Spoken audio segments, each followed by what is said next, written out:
Saúdo a todas e todos de novo, quem eu não pude saudar, né? Não dá para ir saudando um a um, e dizer para vocês que é uma alegria estar participando dessa reflexão necessária para cada uma de nós, com certeza. E implica sempre, como o próprio Papa fala, né? E também o Sínodo da Amazônia destacou muito isso, implica uma conversão permanente. Então, é com alegria, diz o Papa, a gente tem que ter querida Amazônia, mas a gente tem que fazer conversões, tem que ir fazendo mudanças. Então, eu tenho uma longa história, claro, já não sou tão novo, né? Mas eu comecei a conhecer o país inteiro porque aceitei um desafio lá em 1975, antes disso, já começando a fazer a preparação do encontro da Amazônia Legal, onde nasceu a CPT, a Comissão Pastoral da Terra.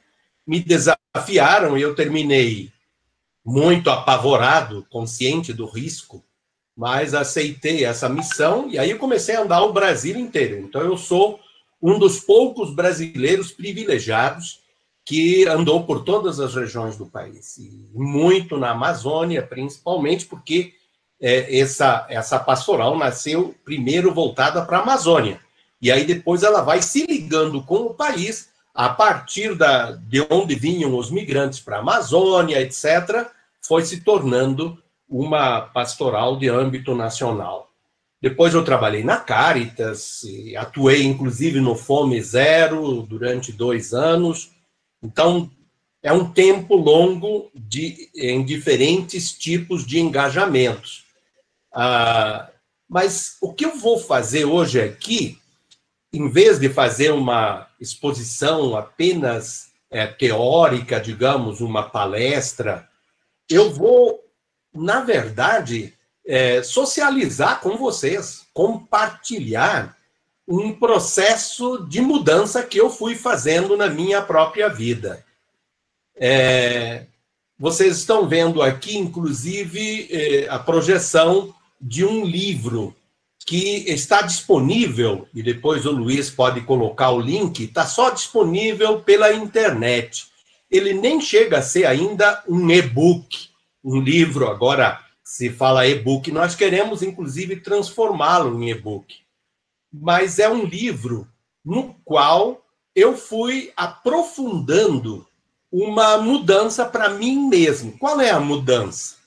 A mudança é a mudança de lugar a partir do qual a gente olha a realidade, a partir do qual a gente tenta se compreender como pessoa e a partir do qual a gente também toma decisões em relação ao que fazer, portanto, a nossa missão dentro desse tempo de vida que a gente tem aqui. Se nós olharmos para quem acompanhou a teologia da libertação aqui na América Latina, depois da atualização, eu diria, uma atualização muito criativa do Concílio Vaticano II em Medellín e tal, aí a teologia da libertação nos convocou a mudar de lugar e ter consciência que a gente olha a realidade a partir de um lugar. E agora o Papa Francisco retoma isso e nos desafia. Se a gente ainda está na sacristia, se a gente ainda está dentro do templo, se a gente está ainda dentro da casa da gente, a igreja é em saída. Então a gente tem que sair. E tem que ir para onde? Então o lugar principal que a teologia da libertação nos ajudou a ir assumindo foi o mundo dos pobres.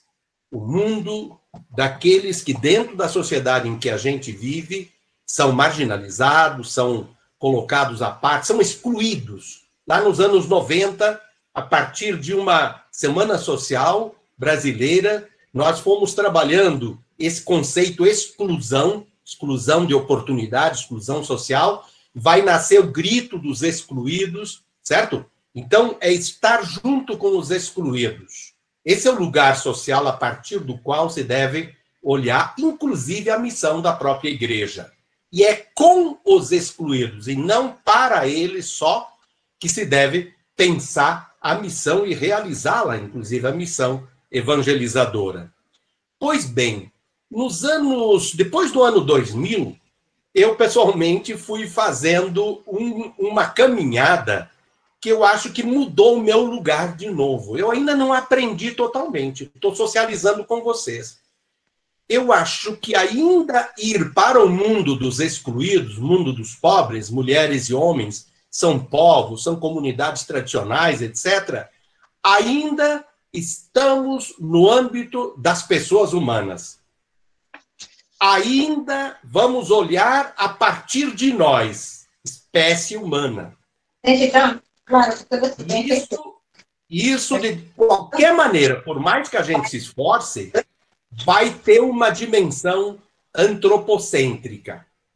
E mais grave ainda, mais difícil de ser corrigida, é androcêntrica, isto é, olhar o mundo, a realidade, a história, etc., a partir de nós humanos, espécie humana, e o pior é, por causa da própria sociedade do mundo em que nós estamos, muitas vezes somos levados a pensar a partir do homem, do masculino, e aí a reforçar o interesse da sociedade na história, que nega principalmente a mulher, nega a presença dela na história.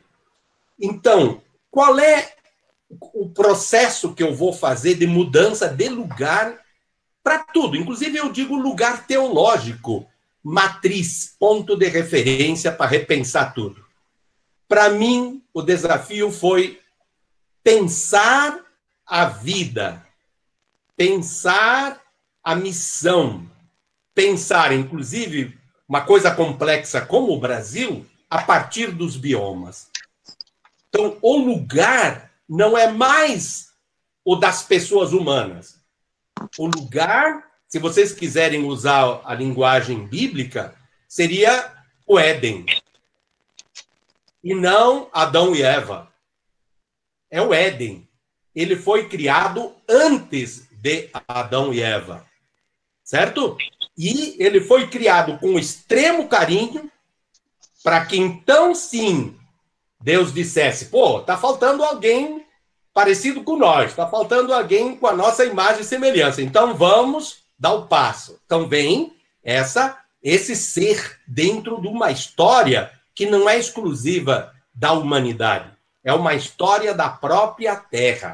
É uma história de toda a criação. Aí eu fui entender, quando eu comecei a me colocar esse desafio, fui entender uma coisa que o bispo, que era o presidente da Caritas na época, nos dizia. Ele dizia, quando me perguntam quantos anos eu tenho, eu olho para o pessoal e digo, olha, eu não sei bem, mas com certeza eu tenho mais de 4 milhões de anos. E aí o pessoal ficava assim, ele diz, pois, é mais de 4 milhões de anos que existe o planeta Terra e que foi, por diferentes caminhos, chegando até a possibilidade de eu estar existindo e estar aqui, agora. Certo? Então, eu comecei a perceber que eu mesmo tenho uma ancestralidade que não é só da espécie humana. Eu tenho uma ancestralidade de toda a criação. E agora o Leonardo Boff vive sempre colocando o que a ciência descobre, né? Que nós temos os mesmos elementos, nós somos constituídos com os mesmos elementos que estão lá no início da história do próprio cosmos e também, e especialmente, da história da Terra. Então, nós somos parte da Terra. Então, essa passagem não é fácil. Eu vou dizer para vocês que, a partir, de novo, das dinâmicas das Semanas Sociais Brasileiras, depois de nós passarmos pelo debate sobre jubileu, dívida, cancelamento da dívida, etc., fazer, inclusive, um primeiro exercício de plebiscito popular, etc., fazer um tribunal da dívida e tal, nós chegamos, em 2005, numa Assembleia Popular. E aí, nessa Assembleia Popular, nós, pela primeira vez, tentamos repensar o Brasil a partir dos biomas. Normalmente, quando se pensa, porque o título do documento criado e assumido pelos movimentos que participaram da Assembleia Popular era o Brasil que queremos. Esse era também o lema da própria Semana Social Brasileira, da qual nasce a Assembleia. O Brasil que queremos. Normalmente, a gente pensa o Brasil que queremos. Como é que nós queremos agricultura? Como é que nós queremos indústria? Como é que nós queremos educação? Como é que nós queremos... Inclusive, como é que nós queremos o meio ambiente? Mas é tudo para nós. Sempre é o direito humano ao meio ambiente, é o direito humano à educação, é o direito humano à alimentação, é o direito humano, certo? Ali, pela primeira vez, nós provocamos uma reflexão para dizer, espera aí,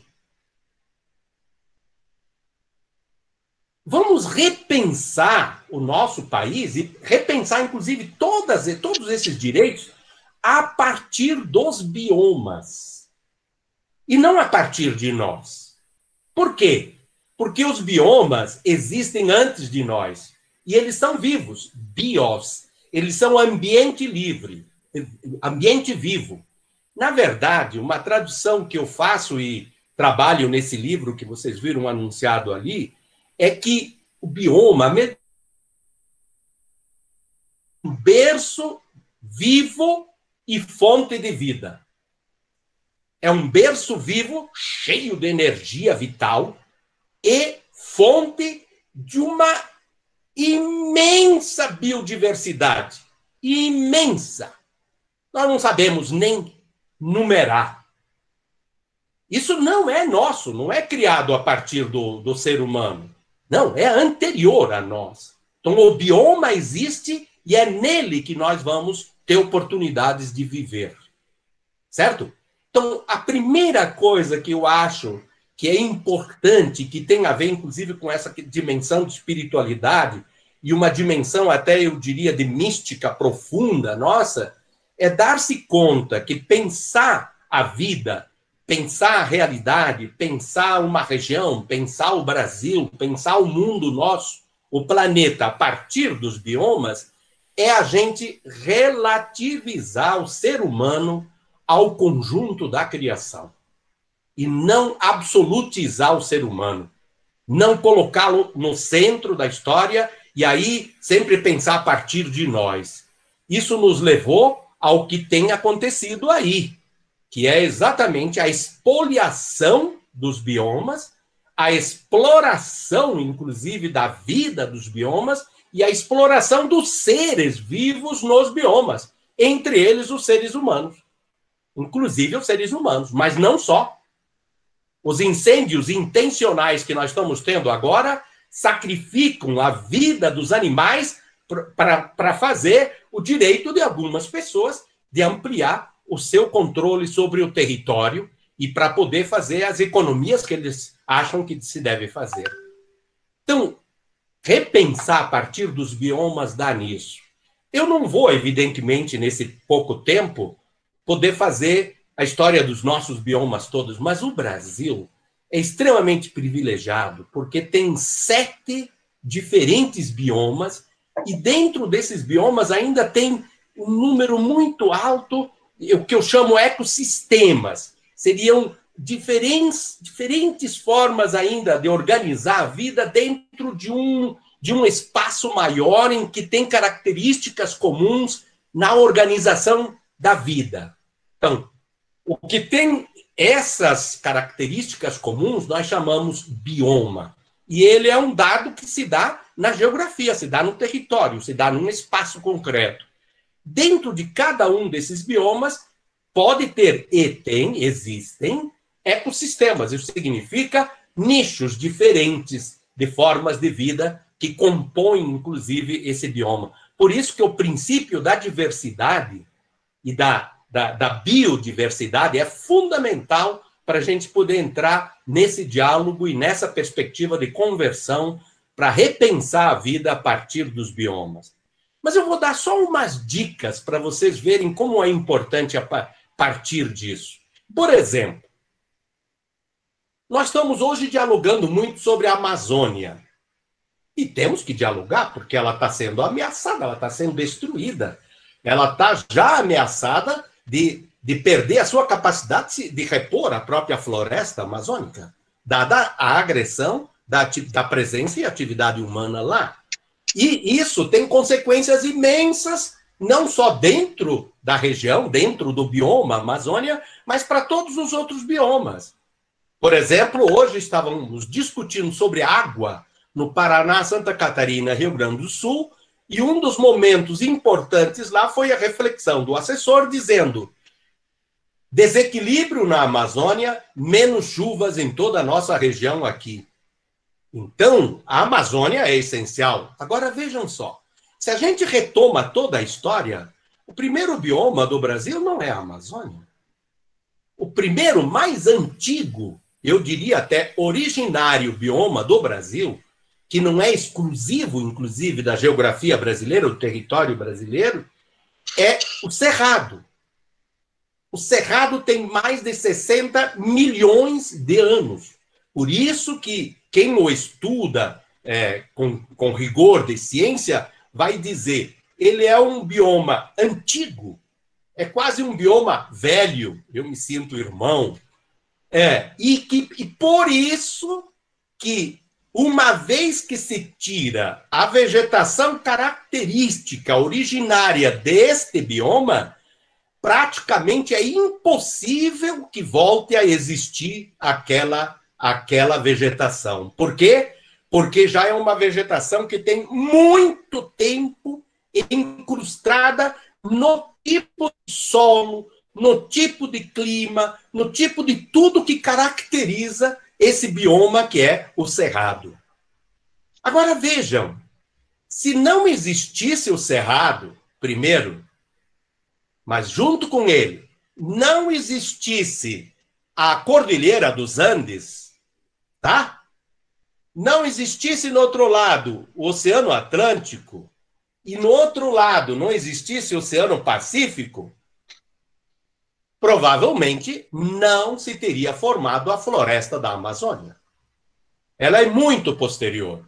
Só se tornou possível ter esse tipo de floresta densa, alta, certo? E num solo relativamente pobre, um solo diferente que tem lá, não teria sido possível, não viessem as águas das chuvas e dos gelos que, uma vez formada a Cordilheira dos Andes, uma parte começou a correr para o lado de cá, para o lado do nascente. E por isso vem para o lado da Amazônia.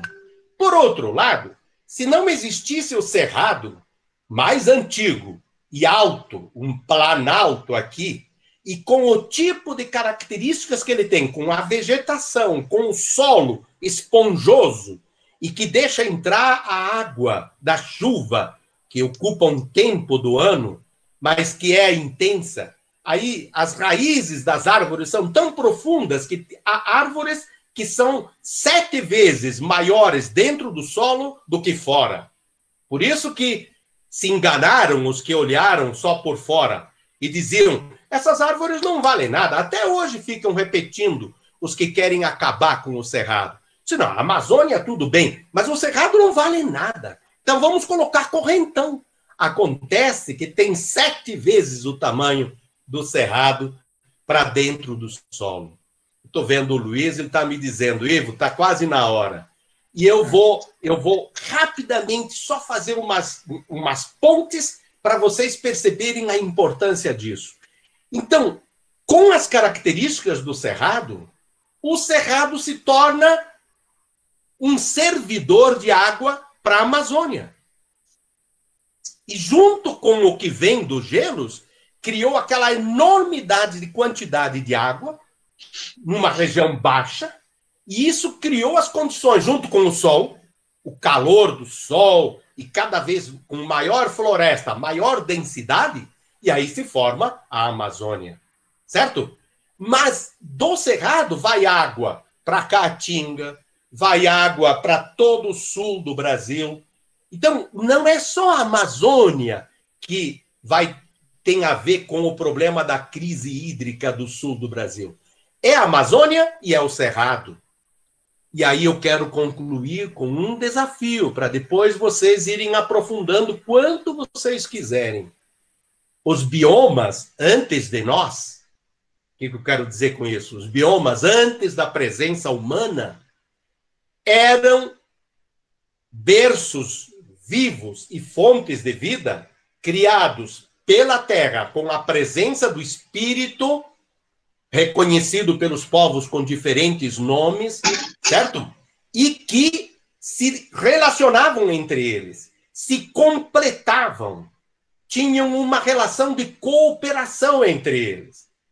Quando chegam os seres humanos, e aí se dividem e introduzem na história da Terra a divisão, a propriedade, o desejo de controle, certo? E aí vão, inclusive, organizar países, dividindo por fronteiras, e dentro do país, os estados, dividindo por etc, etc, etc.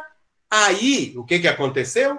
Se vai cortando essa consciência da relação complementar entre os diferentes biomas, que a natureza precisa e tem direito de ter para se manter viva e ser fonte de vida. Então está aí colocado o desafio. Mudar de lugar e repensar tudo a partir dos biomas é a gente se colocar na perspectiva de perguntar-se, como fazem os povos indígenas, os povos de longa história. Perguntar-se, o que eu posso fazer aqui? Você me dá licença de fazer ou não? Como é que eu vou respeitar as características de cada espaço criado? Quais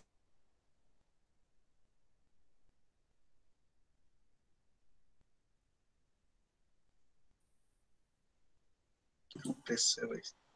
Acho que o Ivo deu uma caída, né?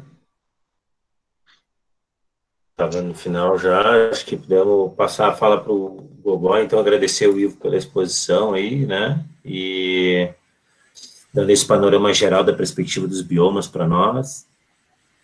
Passar a palavra para o Roberto Malvese. Se apresente aí, Roberto, por favor, e conte para nós um pouquinho como é que tu vê essa questão do Nordeste, das mudanças climáticas, da ecologia integral. Conte aí. E a gente, boa noite, vocês estão me ouvindo? Perfeitamente. Perfeitamente. Então tá bom, a imagem também apareceu, né? Então, primeiro, boa noite a todo o pessoal que está participando aí. Eu sou Roberto Malvese, apelido Gogó, eu moro aqui em Juazeiro da Bahia. Eu estou aqui há uns 40 anos. Moro aqui ao lado de Petrolina, uns 200 metros aqui do Velho Chico. E eu estava ouvindo o Ivo falar, parece que saiu mesmo do ar, e a gente tem um trabalho conjunto há muito tempo. Nós fizemos várias campanhas da fraternidade juntos, a da água, do aquecimento global, dos biomas. A gente participava daquela equipe da CNBB de elaboração daqueles textos base, daquelas referências ali. Eu estou aqui na região há 40 anos, mas tive muito tempo também na coordenação nacional da CPT, sem deixar de estar aqui, 7 anos. Aí participei, agora um pouco menos, ali na dimensão 8 da CNBB, da Comissão de Caridade e Paz, da Ação Social, a dimensão socioambiental da igreja, né? Por uns anos também tive numa equipe do CELAM, de Terra, Água e Meio Ambiente, uns 9 anos, e para Bogotá muitas vezes ao ano. E lá que eu conheci Bergoglio, Francisco, participava lá desses ambientes de reuniões da gente de América Latina. Mas quando eu cheguei aqui no Nordeste, eu sou de origem do interior de São Paulo, eu cheguei para morar, conheci em janeiro de 1979, vim morar em janeiro de 1980. Fui morar numa cidade chamada Campo Alegre de Lourdes, que fica ali na divisa com o Piauí, com São Raimundo Nonato, que é onde tem aquela fantástico parque arqueológico da Serra da Capivara. Quem não conheceu, ainda não conheceu, um dos lugares mais bonitos e misteriosos desse país, mais fascinantes, né? Gente ali, em tese, há 40 mil anos atrás, 45 mil anos atrás, a arqueóloga, a antropóloga diz que era mais do que isso, inclusive. Bom, ali em Campo Alegre, eu cheguei para morar em janeiro de 80, e eu conheci aquele semiárido, aquele Nordeste, aquele sertão, que está na música do Luiz Gonzaga, que está nas pinturas do Portinari, que está no romance de João Cabral, no romance de Raquel de Queiroz, que está na poesia do João Cabral de Melo Neto, de todos esses cordelistas que a gente conhece. Porque ali eu cheguei para morar em 80, e veio a famosa seca de 79 a 83. E Campo Alegre, ele não tem rios, ele não tem nascentes de água. Toda a água que você tem disponível no município, até agora era assim, agora chegou uma adutora do São Francisco com uns 2 anos, depois o Bolsonaro, depois de 2 anos que ela chegou, o Bolsonaro escolheu outro dia para inaugurar. Aí a única água que você tem lá em Campo Alegre é chamada água de chuva, que é a água que o pessoal guardava para atravessar o ano, mas não tinha ainda as tecnologias sociais. A única tecnologia que o pessoal tinha era fazer um buraco no chão, o famoso barreiro. O pessoal aqui do sertão do Nordeste conhece. É um buraco feito lá no chão, chove, aquela água fica agasalhada lá dentro, e a água de tudo, é a água do sapo, é a água do bode, é a água da vaca, do jumento, da cabra, mas também é a água de lavar roupa, é a água de tomar banho, é a água de cozinhar, é a água de beber das famílias. Era assim. Então, esse impacto da água foi muito violento quando eu cheguei. Eu vinha de uma região de muita água, do interior de São Paulo. Mas não foi só isso. De 82 para 83, essa água armazenada ali naqueles pequenos barreiros secou. Menos chuva, menos pluviosidade. Depois a gente ia entender isso de forma muito diferente. Então, eu vi tudo que você tem na literatura, e na história, e na sociologia do semiárido brasileiro. Fome, sede, mortalidade infantil em quantidade, migração para São Paulo, aquelas chamadas frentes de emergência que o governo criava para dar alguma coisa ali, algum trocado para as famílias comprarem alguma coisa.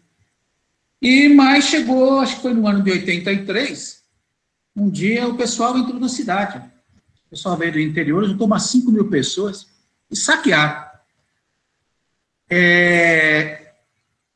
Nos armazéns que tinham por lá, sobretudo o armazém que tinha aquelas coisas destinadas para a população pelo governo, mas que o pessoal, comerciante do lugar, pegava aquilo e botava no seu armazém para vender. Né? E durante esses 4 anos que eu fiquei lá, eu escrevi esse livro, eu fui anotando o cotidiano desse livro, Império do Sol, 4 anos na seca e na sebe do sertão. Esse livro está disponível na internet até hoje. Alguém se encarregou de fazer um PDF disso daqui e tal. Esse é o único exemplar que eu tenho até hoje. É um livro de crônica, de dia. Eu fui registrando durante 4 anos isso daí. Então, se alguém tiver interesse para saber como que era o sertão de 1980, você vai ali que você tem uma ideia de toda essa luta, essa tragédia. Mas nós entramos para a luta junto com as comunidades, as entidades. Naquele ano, a CPT, o Ivo participou disso, o IBASE com o Betinho, resolveram fazer uma denúncia de um genocídio, porque se você está preocupado com 150 mil pelo Covid, naquele ano a gente tentou fazer um levantamento e o pessoal da estatística calculou, no mínimo, em 700 mil pessoas morreram de fome e de sede no semiárido naquele ano. No mínimo. Tem gente que estima em 3 milhões de pessoas. Você via isso. Você andava nas comunidades, o que você encontrava era a morte de anjinho, como se diz no pessoal. Agora, vejam, nós estamos aqui no semiárido, na beira do Rio São Francisco, o Ivo colocou essa interconexão dos biomas. O Bené vai falar depois da questão da Amazônia. Veja como que é. Eu estou aqui na região, aquilo que era chamado antigamente o polígono das secas. Nem sei se utiliza ainda, né? Porque as chuvas vindas da Amazônia, pelos rios voadores da Amazônia, e que caem sobre o cerrado armazena essa água, como disse o Ivo, e depois faz a distribuição dessa água para o Brasil inteiro, inclusive aqui para a bacia do São Francisco. Aqui na nossa região é o último lugar que ela chega. Então, ou esses rios voadores vêm muito carregados, porque ele vai perdendo água à medida que ele vai avançando pelo continente adentro. Quando chove aqui é porque já choveu no resto do Brasil. O nosso pessoal que mora aqui no litoral, na região do Recife, sabe que as nossas chuvas que vêm do Atlântico Leste, os ventos são fracos. Então, quando chegou a 100 quilômetros, mais ou menos, o Agreste ali, Caruaru, você entra no sertão, porque também o que vem de chuva já caiu ali onde era a Mata Atlântica antigamente, hoje é só cana, né? E já perde também força. Então, nós aqui somos normalmente o último ponto, mas nós dependemos da chuva que vem da Amazônia, nós dependemos dos rios voadores, que a chuva que nos chega aqui vem, em grande parte de lá, ou então o que é armazenado no Cerrado, no Bambuí e no Urucuia, que abastece a bacia do São Francisco. Por isso que os nossos estudiosos dizem que o São Francisco é um rio inexoravelmente condenado à morte, porque você matou a Amazônia e matou o Cerrado, não tem como viver o São Francisco. Ele é um rio totalmente dependente. Ele é ponta final de um processo do ciclo das águas brasileiras, né? Então, aquilo que o Ivo falou, essa interconexão dos biomas brasileiros. E ainda mais, historicamente, esse bioma, que tem mais ou menos 1 milhão de quilômetros quadrados, e porque incorporou o norte de Minas também, o bioma, na verdade, é a caatinga. O semiárido é o clima que envolve isso aqui, né? E tem uns solos, aquelas características do bioma, o clima é semiárido, a pluviosidade varia entre 300 e 800 milímetros por ano, com muita variação de lugar para lugar, depende, mais próximo, mais longe, mais alto, a chuva cai um ano num lugar, cai mais em outro, mas chove, né? Esse que é o detalhe da história. Os solos aqui são muito rasos, hoje eu fui dar uma olhada novamente nos solos, são latossolos, neossolos, solos rasos e muito pedregosos, né? A biodiversidade é muito grande, eu fiz questão de reanotar hoje isso aqui, mamíferos 178, aves 591, répteis 177, anfíbios 79, peixe 241, abelhas 221 tipos de abelha na caatinga, né? E ainda a vegetação, que é 1.511 espécies, né? Agora, com esses solos rasos, 1 milhão de quilômetros quadrados, com uma chuva que varia de 300 a 800 milímetros, com cerca de 27 milhões de pessoas morando no bioma caatinga. E sendo que 40% no meio rural, não é? Então, qual que era o problema que tinha isso aqui até tempos atrás? O que os nossos cientistas estudam, o que a gente nos movimentos populares nós estudamos, nas ONGs, nos sindicatos, nos movimentos sociais, nas pastorais sociais. Você tinha um conflito aqui entre a natureza, o bioma, e um tipo de civilização importada, europeia, que veio para cá. Que queria plantar arroz, queria plantar feijão, queria plantar milho, não é? Inadequado. Então, sempre se viveu nesse conflito, não é? O Estado interviu várias vezes, criando DENOPs, uma rede, uma malha imensa de açudes, mas não fez a distribuição dessa água para captar essa água de chuva. O Celso Furtado, de 59, junto com a igreja, com Dom Helder e outros, propõe a Sudene, em conflito com José de Castro, que era o grande geógrafo, que queria outro tipo de proposta para essa região, mas vem com a proposta da industrialização.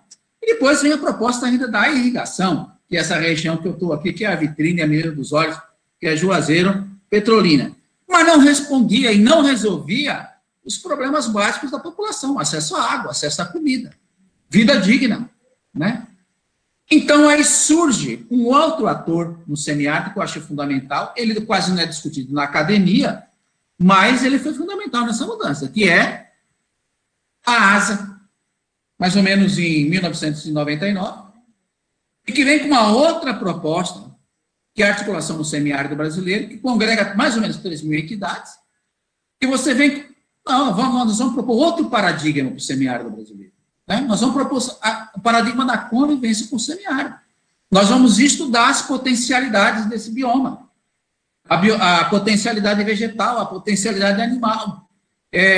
O que é que se adapta aqui, o que é próprio daqui. Vamos valorizar a cultura nordestina, que é a cultura da dança, da festa, da música, oriunda dessa formação do povo nordestino, que vem com os europeus, mas que já tinha índios habitando essa região toda, e os negros que vieram pelo Vale do São Francisco nas fazendas de gado, né, que criaram tantos quilômetros espalhados ao longo do São Francisco. Então, quando a ASA propõe isso, ela vai estudar com membros da academia também, mas com membros da sociedade civil, das ONGs e tal, mas, sobretudo, num diálogo com a sabedoria popular, aí numa lógica freiriana mesmo, de dialogar com os saberes do povo. Como é que o povo sabe, como é que o povo domina isso daqui. E aí, logo em seguida, o Ivo participou também, eu também participei, nós buscávamos aquilo que eu chamo um ovo de Colombo, né? Uma coisa que congregasse todo mundo, reunisse todo mundo, agregasse, para que no meio de 3 mil entidades nós não ficássemos presos nas diferenças, mas nos uníssemos em alguns pontos que todo mundo abraçaria. Então, nós fizemos esse livro, que foi depois editado pelas Paulinas, essa versão é das Paulinas, não é? Água de Chuva, o segredo da convivência com o semiárido brasileiro. O Ivo, eu e outros, nós elaboramos esse livro aqui, depois as Paulinas publicaram. Isso foi publicado em alemão, isso foi publicado em inglês, não é? Qual que era os pontos que nós temos, então, que nós defendemos e que ajudou a mudar essa cara do semiárido brasileiro, das caatingas, que ajudou a mudar a cara do povo que vive no semiárido brasileiro. Ultimamente, você não ouve mais falar naquilo que a gente viu e ouviu. Você não ouve falar mais em imigração intensa no semiárido brasileiro. Você não ouve mais falar em mortalidade infantil. A nossa mortalidade infantil está nos padrões da ONU, de 16 por mil, quando em 2003 ainda era 120 por mil. Em pouco mais de 20 anos, a mudança foi profunda. Você não ouve mais falar em saque. Eu, há décadas, que não ouço mais falar num saque, aqui na região do semiárido brasileiro. O que é que mudou? O clima mudou? Não, o clima é o mesmo. Não é? O semiárido mudou? Não, não mudou. A caatinga mudou? Não, não mudou. O que mudou foi o jeito da gente conviver com isso daí. Então, o que a gente fez? Né? Vamos ver as potencialidades, vou listar algumas dessas potencialidades aqui. Né? Toda a biodiversidade da caatinga, toda uma vegetação adaptada, né? Que enfrenta longos períodos de seca. Né? A caatinga, quando ela está seca, ela passa a impressão para você que ela morreu, mas ela hiberna. Né? Ela adormece esperando a próxima chegada das chuvas. Quando chove, é um dos espetáculos mais bonitos que eu conheço dos biomas brasileiros. É como se fosse uma ressurreição, aparece de tudo. Borboleta, passarinho, gente, né? Insetos, tudo parece que volta à vida. Os meus amigos aqui dizem que até as cabras entram no cio. Choveu, os animais entram no cio, né? Então, é a reprodução da vida pelo ciclo das águas, né? No clima, a nossa temperatura é alta, mas até agora é uma temperatura estável, né? Aos poucos o pessoal foi descobrindo, o nosso grande potencial não é a água, mas é o sol. Então, o que está surgindo agora de captação de energia solar, né? De fazendas solares, quando a gente queria, o Ivo pode comentar isso depois, a gente queria a produção de energia solar distribuída nas casas, para gerar renda para as famílias. Claro, o governo não quis isso, o governo foi pelas empresas. O ventos, né? Agora também, você tem um povo que tem uma cultura. A gente falava agora há pouco dessa questão do cordel. E nós incentivamos, então, a captação da água de chuva para beber e produzir em 2 programas. Programa P1MC, 1 milhão de cisternas, e programa P1+2, a semelhança da China. Na propriedade das famílias, você coloca uma cisterna para beber, uma cisterna para produzir, e a terra. Né? E você incentiva, então, as coisas adaptadas ao bioma. Em vez de criar vaca, cria cabra. A cabra bebe menos água. Onde você cria uma vaca, você pode criar 7 cabras. Em vez de você plantar coisa estranha, cultive um umbu. Cultive o maracujá do mato. Cultive as raízes. Aí o pessoal nosso aqui em Uauá começou a fazer cerveja. Cerveja de umbu. Né? Aí o pessoal do Sul, uma cervejaria aqui de Santa Catarina, eu quero essa cerveja de vocês. Aí o pessoal, não, para fazer cerveja no Sul, não. Vocês vêm e coloquem uma planta de cervejaria aqui na Caatinga. A cervejaria veio, colocou. A única coisa ruim da cerveja é que é R$25 uma long neck, aí não é para qualquer um beber, mas para exportação aí a turma ganha dinheiro com isso daí, né? E todas as tecnologias sociais, barragem subterrânea, barragem de calçadão e tal, que guarda a água no tempo da chuva para você utilizar depois, como sabe que não vai chover, porque assim é o semiárido brasileiro, tempos de chuva e tempos sem chuva, né? Então, não é que é seco, é semiárido, não é deserto, é semiárido, tem água, tem chuva, né? Então, e o pessoal nosso, isso sempre quando eu converso com o pessoal da Amazônia, que eu participo lá da Repan, eu vou lá para o Amapá, converso muito com o Benedito por lá, nós tivemos que partir aqui para um negócio chamado educação contextualizada, né? E tentar inserir esse currículo nas escolas. Por quê? Porque se o nosso pessoal, quando é criança, se a primeira coisa que ele aprende, que aqui é um lugar de gado morto, de gente inútil, que é uma região inviável, em vez de ele aprender que aqui chove, que aqui tem uma biodiversidade fantástica, que ele pode criar pequenos animais, se essa educação contextualizada não vier do berço, o pessoal vai ser educado no preconceito. Aí só lá na frente que ele vai ter que fazer o processo reverso. Então, toda uma luta pela educação contextualizada que está nos meios populares e que está também em núcleos de academia, inclusive o INSA, aí no Paraíba, não é?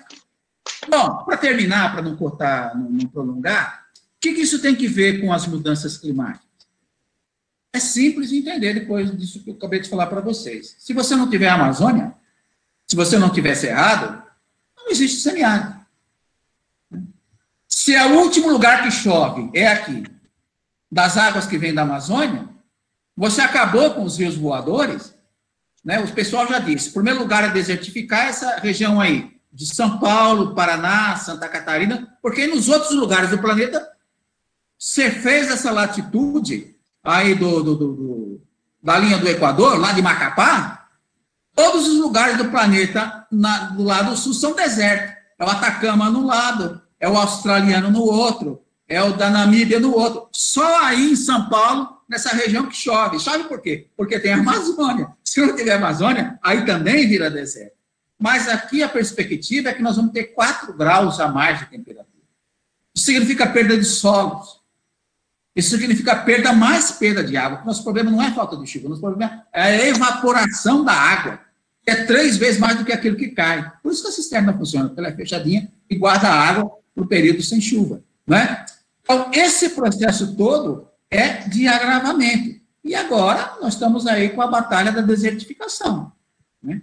Quanto mais você vai avançando em tempos mais secos, mais quentes, você chega em desertificação. O nosso pessoal está na luta pelo chamado recatingamento. Mas a ONG, que é o IRPA, aqui de Juazeiro, tenta fazer isso, eles já falaram para nós, olha, enquanto o solo está vivo, recatingar é relativamente fácil. Mas uma vez que o solo morreu, aí nós ainda não encontramos caminho de fazer isso voltar à vida. Então é um processo longo, demorado, né? Mas o Nordeste que a gente conheceu mudou completamente, o IDH subiu. Só vou dar um exemplo para vocês. Campo Alegre, 1990, IDH 0,27, nível subsaariano. 2000, segunda medição, com o Fernando Henrique Cardoso, 0,37, ainda nível de miserabilidade total. 2010, já com muita cisterna, com muita agroecologia nordestina, com as políticas públicas e tal, 0,57. Já saiu do estado de miséria e já entrou no nível de pobreza. Não é mais uma pobreza digna, onde as pessoas não estão mais morrendo de fome, nem morrendo de sede. Então, deu certo isso. Eu sempre digo, eu posso ter errado tudo na vida, mas esse negócio da convivência com o semiárido deu certo, né? Pena que depois veio o golpe, aí veio o Temer, aí veio o Bolsonaro, e aí a tentativa é puxar tudo para trás. Mas, por enquanto, caminhos para essa convivência tem, mas o semiárido não vive sozinho. Ele vai depender da Amazônia, ele vai depender do Cerrado, ele vai depender do que acontecer no Brasil, e isso é um futuro pelo qual nós estamos lutando. E aí, bem, na hora que foi falar aí da Amazônia, ele vai poder colocar isso mesmo. Pronto. Muito obrigado, Gogó, por essa belíssima exposição, também nos trazendo a realidade por dentro aí do Nordeste, da Caatinga, do semiárido, passando então do Centro-Oeste pelo Nordeste, vamos ao Norte com o nosso amigo Benedito Alcântara, o Bené. Diga aí, Bené, tudo bem?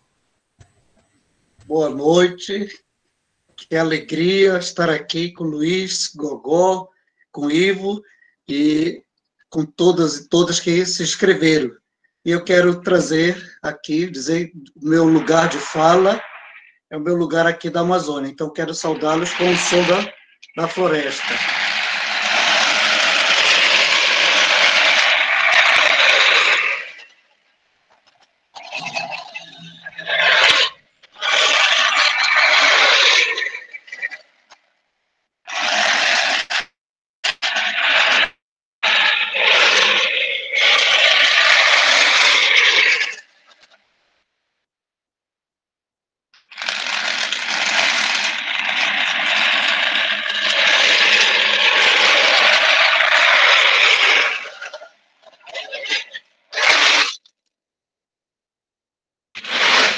E deixa aí, trazendo para vocês esse lugar que está aqui atrás. Estou trazendo aqui nossos azeites, óleos, nossos cheiros, nossas ervas, nossas cuias, nossas farinhas, enfim.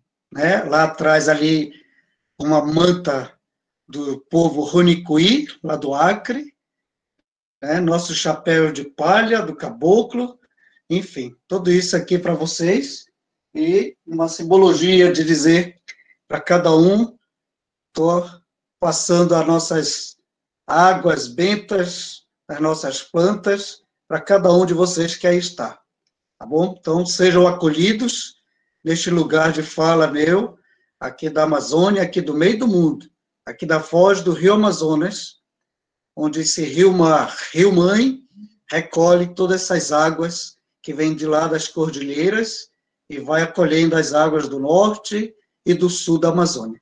Daqui a pouco vamos conversar sobre isso. E já em seguida, peço ao Luiz que coloque, partilhando conosco, uma música que vai ser uma chave de leitura para a nossa fala, a partir de tudo isso aqui que aqui está, aqui ao meu redor. Tá bom, Luiz? Vamos lá?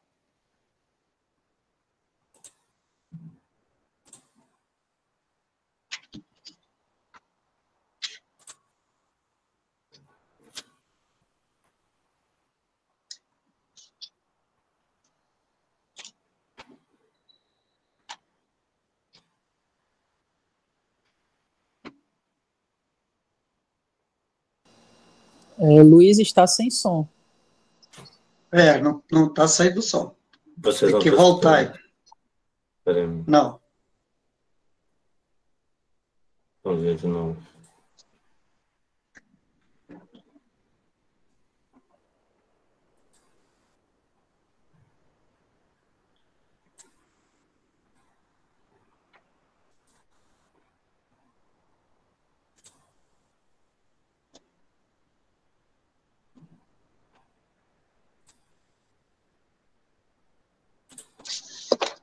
Será que vai agora com som? Ainda não.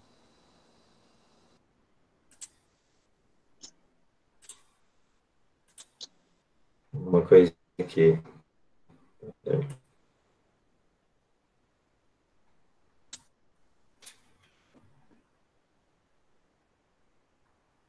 A música Jeito Tucuju, os nossos povos indígenas que estavam aqui quando da chegada do branco europeu aqui nas costas, aqui da entrada da Amazônia, por esse lado esquerdo do Rio Amazonas.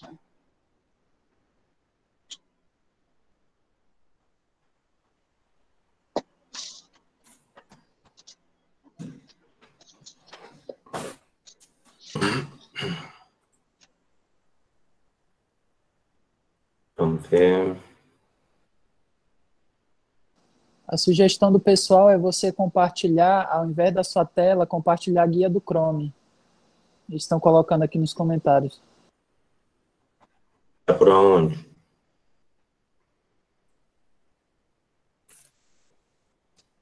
Aqui. Vamos ver.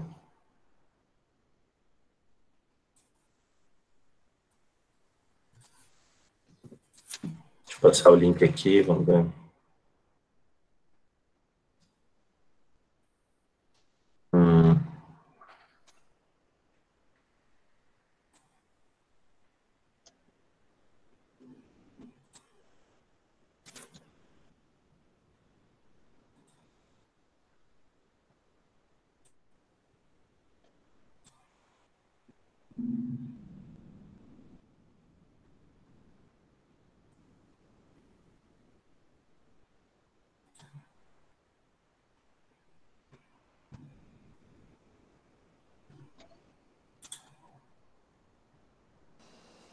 Agora foi?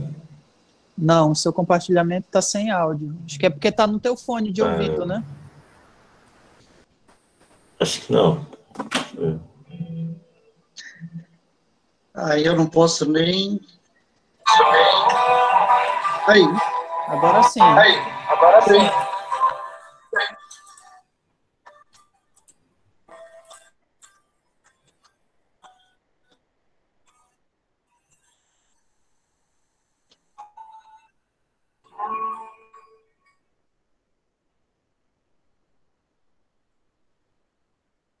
Vamos ver.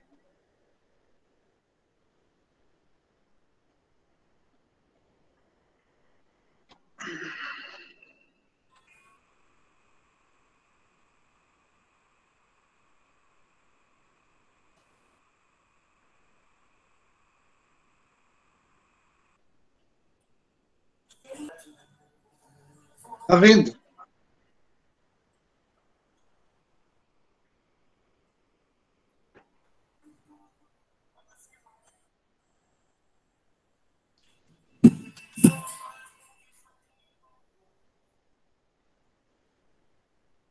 Luiz, vamos, né?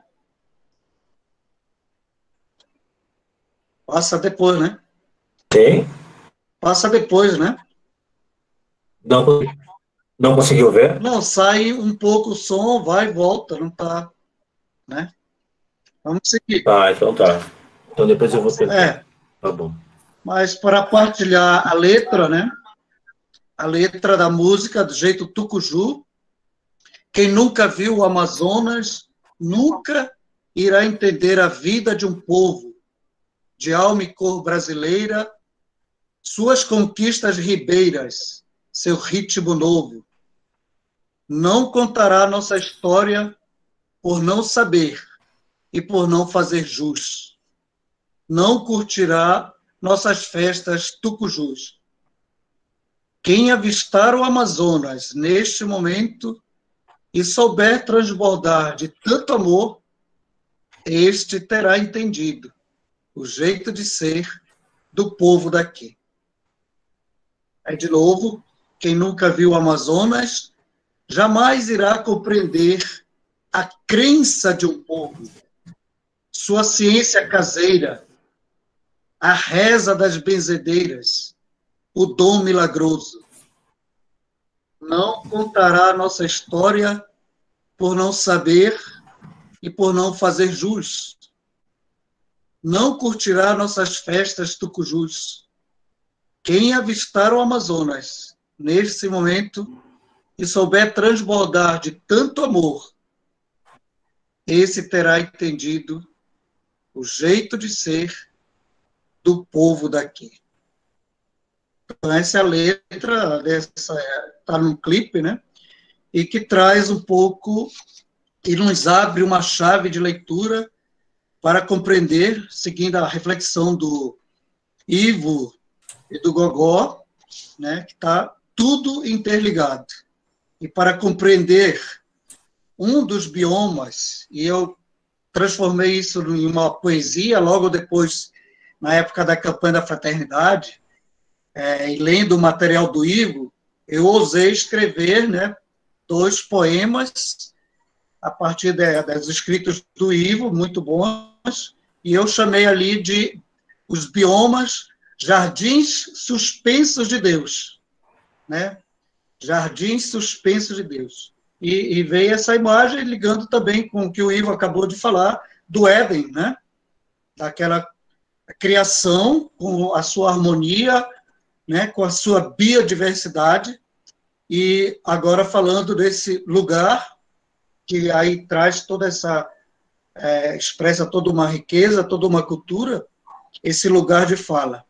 Esse bioma amazônico, que a presença humana, né, seguindo as falas e pesquisas, né, nessa área, né, e depois os historiadores vão assumir, e saiu agora na preparação do sínodo, né, pelo menos 20 mil anos atrás, as primeiras levas migratórias adentraram na floresta. Já havia floresta, viu? Depois já, agora é recente, né, esse vale amazônico, né, e 20 mil anos começam essas levas, 3 grandes fluxos migratórios, né, dos aruaques, dos tupis, né, e depois de outro grupo que veio também, os caribes, né, a região da caribenha.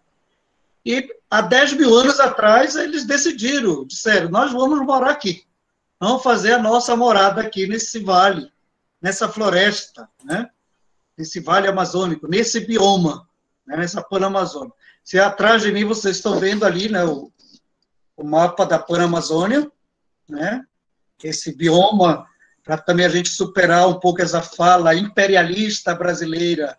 Quando a gente fala Amazônia, a gente só pensa já no Brasil, né, mas perceber, e aí vem uma fala nossa, um conceito, né, que tudo está interligado, então essa teia, né, essa inter-relação desse bioma é panamazônico.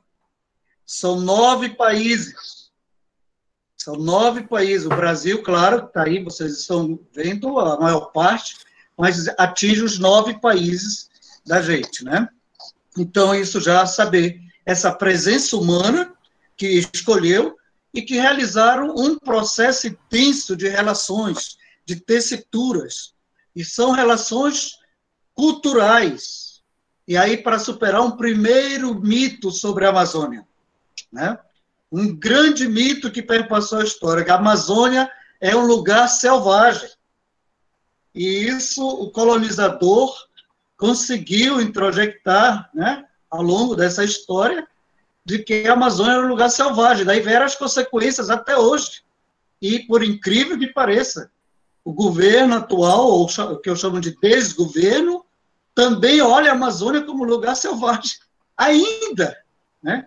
E a Amazônia não foi um lugar selvagem. Com a presença humana dessas levas migratórias, eles foram gerando todo um processo de relações, de adaptações. E aí uma outra palavra de reciprocidade. E dali que vai surgir aquilo que a gente quer resgatar e vem resgatando nessas lutas de resistência e dos movimentos populares, né, que o Ivo, Luiz, Diego, que está aí também participando, né, e Gogó, que é o bem viver, e que o Papa Francisco deixa bem claro na Laudato Si, e que a gente pode traduzir como a proposta da ecologia integral. Então, nessas relações, nessas tessituras de reciprocidade, a gente hoje poderia traduzir de ecologia integral, esse sentir e ver a natureza como parte, né, da vida daquelas pessoas, como parte da sua sociedade, da cultura, né? A natureza pertence à sociedade, e a sociedade pertence à natureza. Foi essa a experiência que eles vieram fazendo. Então, um intenso processo de adaptação mútua, né, de integração, né, são integrados, interligados. Vou dar um exemplo, né? Nessa semana, nós estamos aqui totalmente envolvidos com o Círio de Nazaré, que não vai ser este ano igual dos anos anteriores por causa da pandemia. Mas todas as famílias, aqui a minha família, todo mundo está na preparação e está vendo as comidas, né, do domingo, porque domingo que vem, para nós, é como se fosse a festa do Natal, é o Natal nosso aqui da Amazônia, né, o dia do Círio de Nazaré. E nós temos as comidas típicas, né, o pato no tucupi, nós temos porco no tucupi, nós temos o tacacá, tem uma maniçoba, né? Então, nós temos ali, por exemplo, o jambu, que é uma erva, né? É uma urtiga, da família das urtigas. E como é que esse jambu, essa folha que amortece a boca da gente, isso foi uma descoberta, isso veio quando? Foi no laboratório de uma universidade? Não.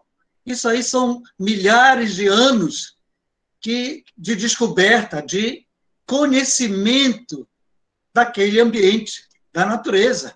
Por isso essa intricada reciprocidade, né? Essa domesticação dessas plantas que hoje todos nós saboreamos, comemos, né? Isso foi um processo maravilhoso ao longo dessa história desses povos, que nós hoje chamamos de povos tradicionais, povos da floresta, nossos parentes, os povos indígenas, e que vieram e chegaram até hoje, trazendo isso, né? Mas nesse período de adaptação fantástica, né, de inter-relação. Então, um conceito para nós que precisamos resgatar, da relacionalidade, de relacionar-se, de saber se relacionar. Então, isso é uma herança que está presente para nós, assim, da Amazônia, né? Só que chegou uma data. Tem uma data que faz um corte nessa caminhada de 20 mil anos, de 10 mil anos, né, de presença humana, nas últimas pesquisas, né, que a gente segue. O Márcio de Souza, o nosso escritor aqui da Amazônia, da história da Amazônia, ele traz, né, esses relatos, e depois no Sínodo se assumiu essa data, né, até na música, né, o Gogó sabe que ficou como quase que a música oficial do Sínodo, depois deu problema lá no Vaticano, que não aceitaram, que o Sínodo não tinha uma música oficial, mas lá aparece 10 mil anos, né? Foi a data que ficou, né, na música do Sínodo. Então, esse processo todo de adaptação, de relação, são relações culturais, né, que foram geradas há centenas e centenas de anos. Diversas, não só de um modelo, né, com uma diversidade. Só que chegou uma data que fez um corte, 1492. 1492 vai inaugurar um sistema mundo moderno colonial. Então, vou repetir. Inaugura-se em 1492 um sistema mundo moderno colonial.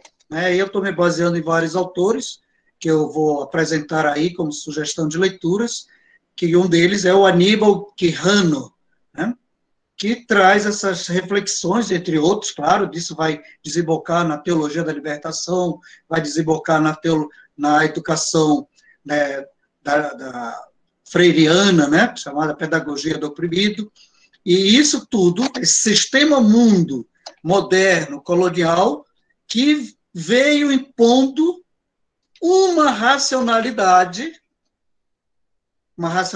econômica, uma racionalidade que o Quijano e outros autores vão chamar crematística, ou seja, de dominação da natureza, não mais de relação com a natureza. Não se vê da natureza parte da vida das pessoas, né? Gogó e Ivo já falaram sobre isso, em outras palavras. Então, nós temos hoje, e hoje já as consequências, de certa maneira, dessa marca, dessa presença a partir de 1942, que foi a chegada do europeu, né? A chegada do homem colonizador, e que gera esse impacto, e aí nós vamos ter, então, todo um processo de colonização, um processo de dominação, e um olhar diferente para a natureza. E aí vem o olhar do domínio da natureza, que não havia antes. Havia um processo de relação, de aprendizagem mútua, de reciprocidade.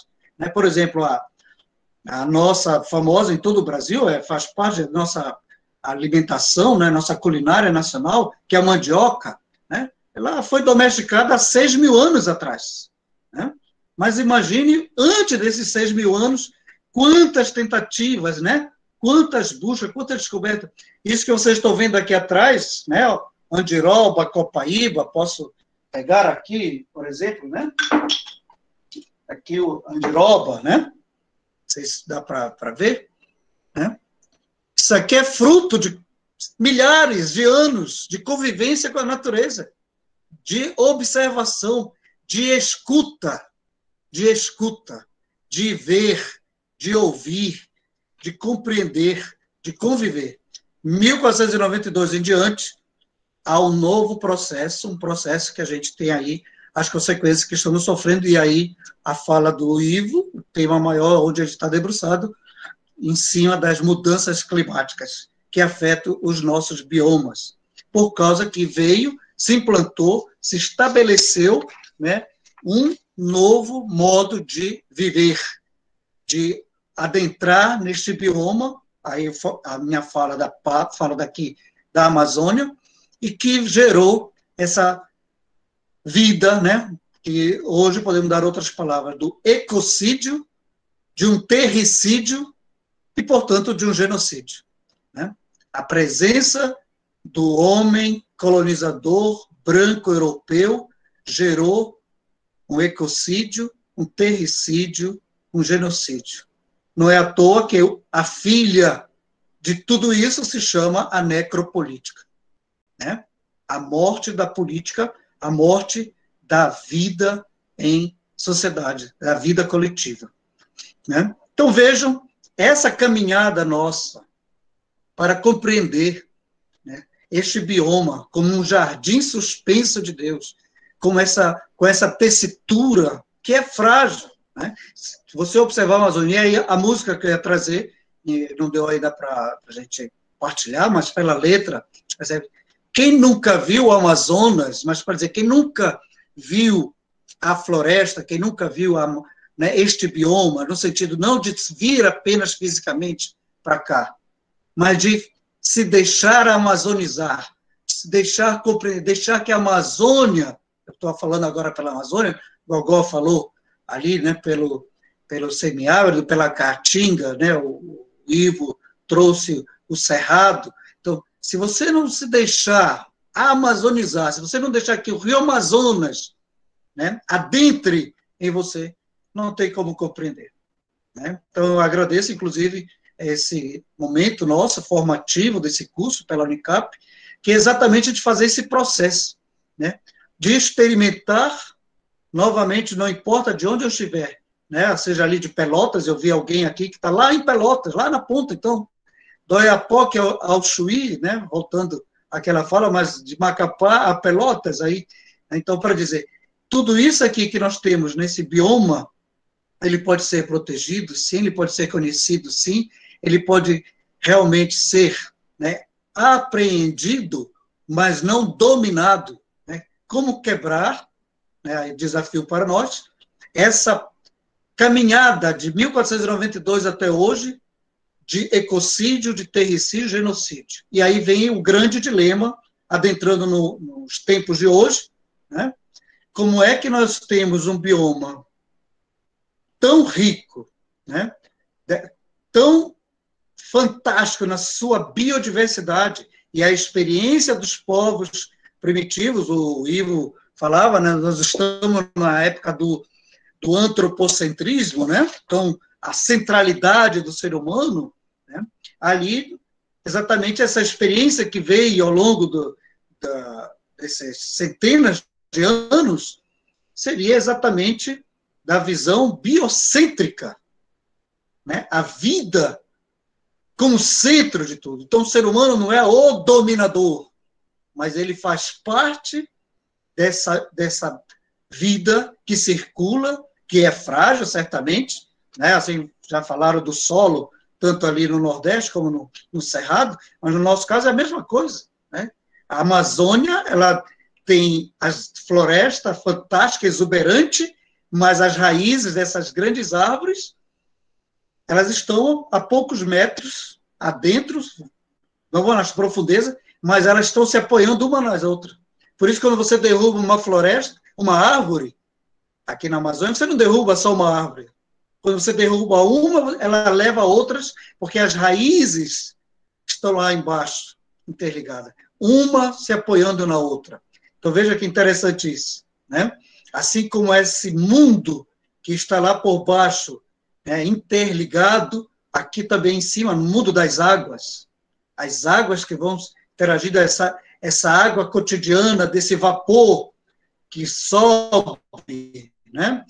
Que as árvores, né, exalam, produzem a cada dia, a cada noite, e gera todo esse mundo das nuvens, que são os rios voadores, junto com os ventos que vêm do oceano e vão perpassando toda a Amazônia até bater na Cordilheira dos Andes, e aí vai fazendo essa descida, né, que você já deve ter visto, né, essas explicações, né, pelos outros pesquisadores, Carlos Nobre, Antônio Nobre, principalmente o Antônio Nobre, que traz essa explicação, né?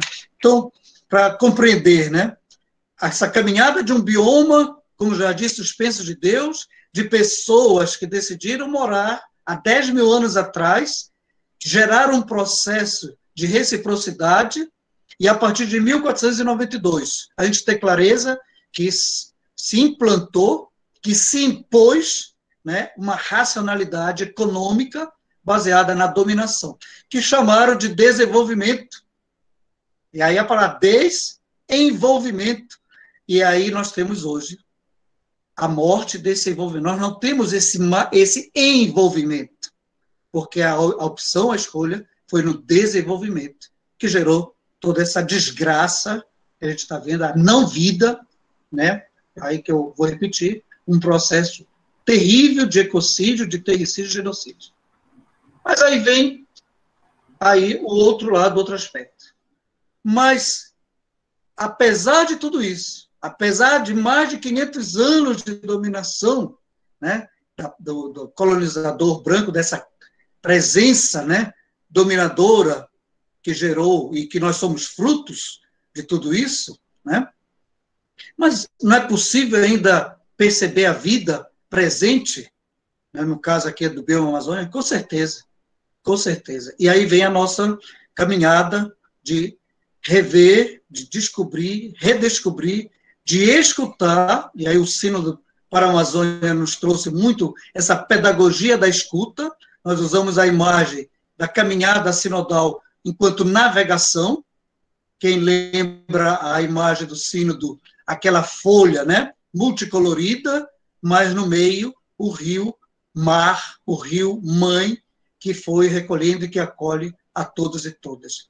E esse mundo que pulsa, essa vida que pulsa por toda a Amazônia, está presente, sim, ainda com todo esse processo ecocida, terricida, genocida, mesmo assim, ao mesmo tempo, uma história de luta, de resistência, uma história, né, de dizer, nós sabemos conviver com este bioma, com este jardim de Deus, que souberam cuidar e sabem cuidar. E aí vem o desafio para nós, né? Quem está envolvido com as lutas sociais, com movimentos sociais, quem é de igreja, quem não é de igreja, mas que tem a generosidade de acreditar que é possível. Como? O primeiro passo é esse, né? Dar voz, né? Contemplar, ali é o que a música nos traz, né? Contemplar o Amazonas no sentido de contemplar esta vida que pulsa, sim, apesar da morte rondando, e a morte hoje, vocês sabem, é a destruição da floresta, né?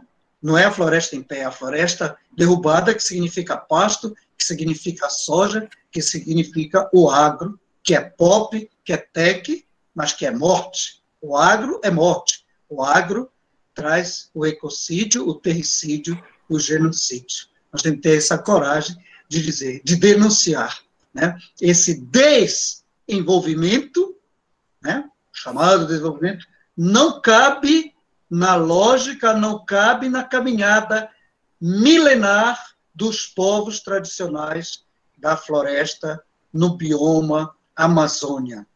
Cabe, sim, o cuidado, a convivência, a interação, a tessitura, que é frágil, porque você o tempo todo está no processo de aprendizagem. E aí eu trago outro autor, que é o Alberto Acosta, né, que ele vai trazer a reflexão do bem viver, é um dos teóricos que mais traz o bem viver.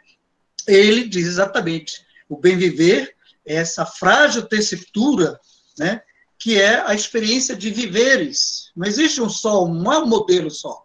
Isso foi o projeto dominante, um só modelo da coroa, né, uma só cultura, uma só raça, inventar a raça, né? Foi a colonização que inventou a raça, porque não gosta da pluralidade, né? Então, o bem viver, a partir da reflexão de Alberto Acosta, propõe uma transformação de alcance civilizatório, né, biocêntrica, não mais antropocêntrica, como o Ivo lembrava muito bem, mas biocêntrica, comunitária, sustentada na pluralidade e diversidade, não unidimensional, nem monocultural. Então, é preciso um profundo processo de descolonização no mundo político, social, econômico e, é claro, cultural. O bem viver, ele sintetiza vivências, né? E aí, lembrando o que o Davi Copenau falava no seu livro, onde nos fala, num livro que todo mundo tem que ler, A Queda do Céu, palavra de um xamã Yanomami, junto com o Bruce Albert. Ele falava da obsessão predatória do povo da mercadoria. Desde 1492, adentrou neste bioma, neste jardim suspenso de Deus, uma obsessão predatória de um povo que o Davi chama de povo da mercadoria. O que vale é a mercadoria.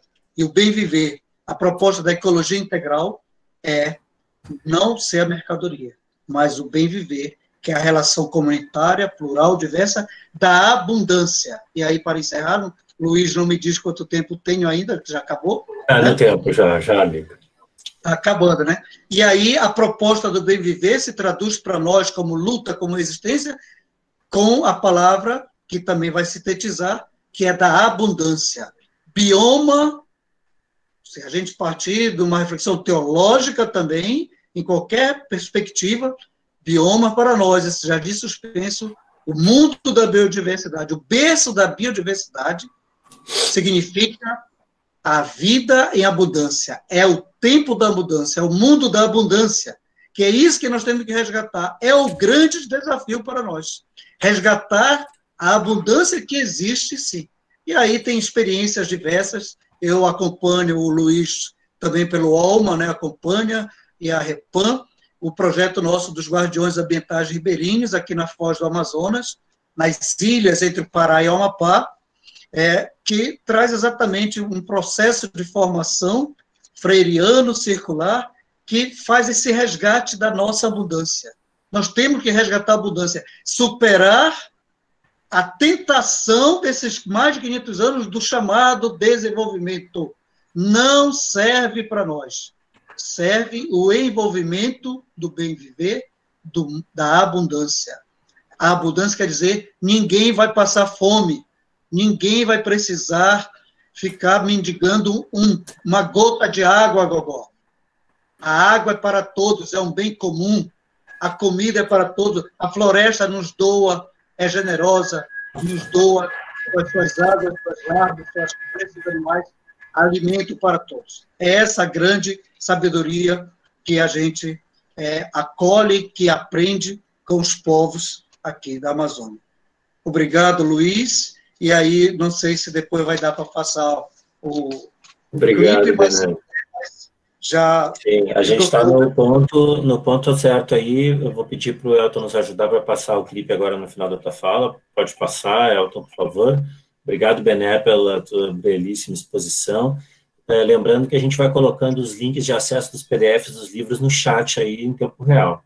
Então, vocês vão acessando aí esse livro do Acosta, outros livros que o Gogó falou também, que o Ivo falou, está tudo aí no chat, e depois vai tudo para o Drive do nosso curso também. Pode botar o play aí, por favor. Eu tenho uma lista aí Tem uma lista indicando vários livros. Agora.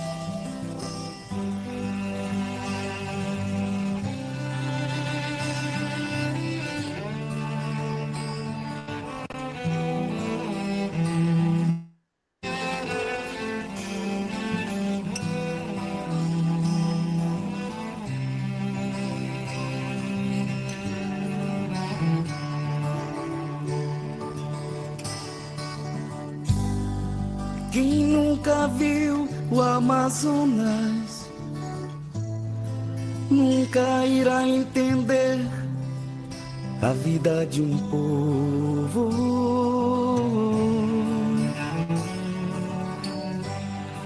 De alma e cor brasileiras,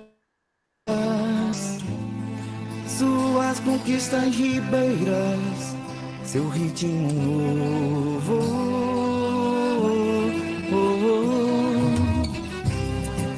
Não contará nossa história por não saber e por não fazer jus. Não curtirá nossas festas do Cuju. Quem avista o Amazonas nesse momento e souber transbordar de tanto amor, esse terá entendido o jeito de ser do povo daqui.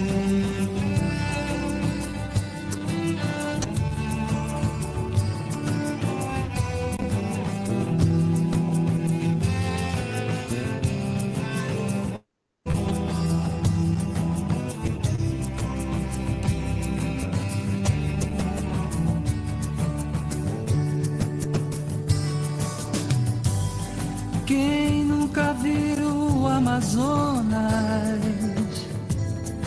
jamais irá compreender a crença de um povo. Sua ciência caseira, a reza das benzedeiras, o dom milagroso.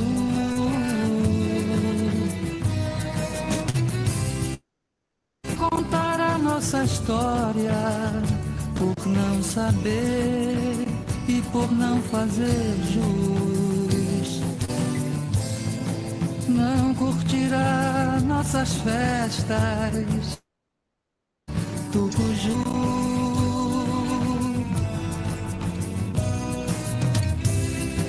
Quem avistar o Amazonas nesse momento e souber transbordar de tanto amor, esse terá entendido o jeito de ser do povo daqui.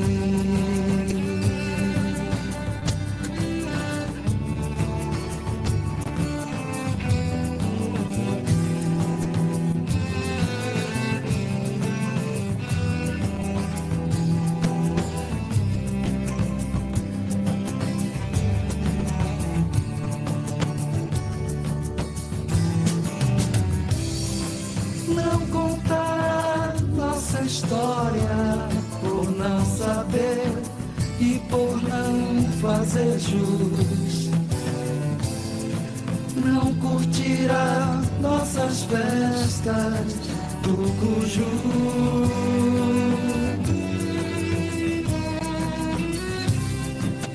Quem avistar o Amazonas nesse momento e souber transbordar de tanto amor, esse terá entendido o jeito de ser do povo daqui.